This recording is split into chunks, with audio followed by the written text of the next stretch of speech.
dashboard burritos. What we need is 32 ounces of cheese, shredded cheese, 1 tablespoon of hot chili powder, up to 2 tablespoons, 1 to 2 tablespoons of chili pequins, 1 Retell. You can get medium or hot. This is, I believe, the 10 ounce. We're going to need a hatch diced green chilies, the small can, which is a 4 ounce. The hatch green chili sauce, 15 ounce.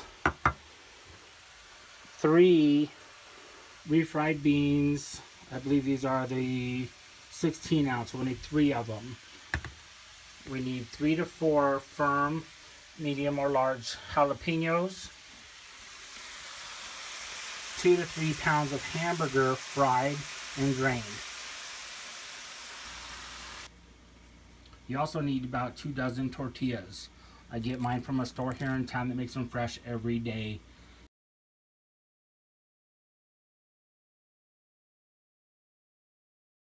Take your jalapenos, cut your stem off and your bottom piece off. And what we're going to do is we're going to dice them up. So we're going to cut them about 1/4 inch a piece, and we're just going to dice them. Cut 3 of your jalapenos for right now. Add your 4th one if you want it a little bit more spicier, but you want these in small pieces.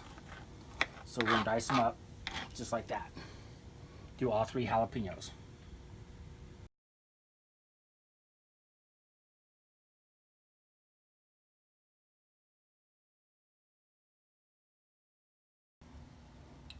Okay, we're going to put in 1 to 2 tablespoons of chili powder right now. We're only going to put in 1.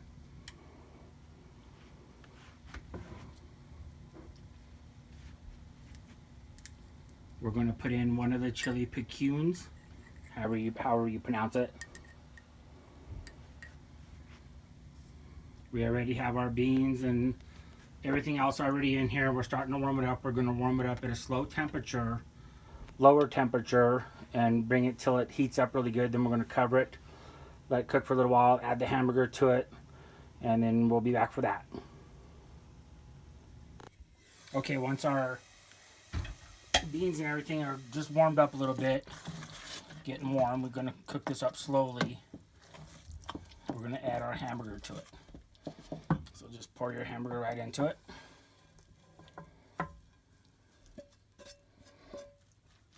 Now we're going to simmer this for about 15 to 20 minutes.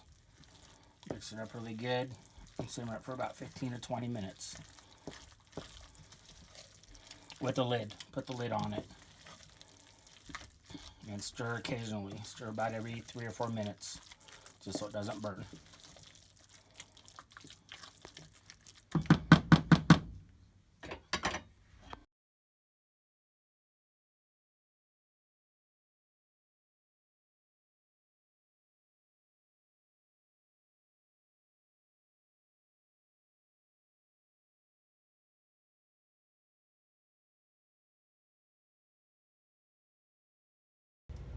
Okay, now that our sauce is done, we're going to take a one dip spoon here, take our cheese, put it inside.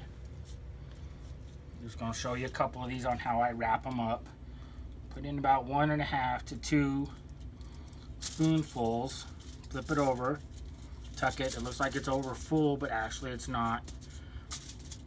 Once they cool off, they'll actually shrink a little bit. And we're just going to wrap them and let them cool. So one more time, add your cheese.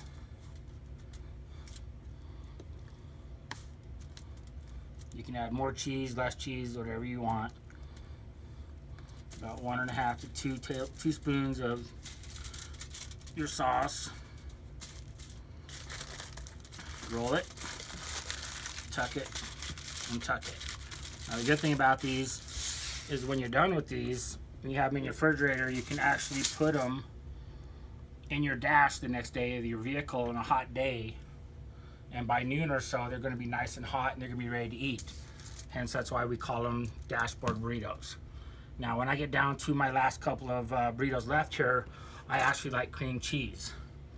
So I'll take cream cheese and put a couple pieces in here, usually not that big, instead of shredded cheese. And I know this don't look good, but if you actually try it, it's actually really good with cream cheese.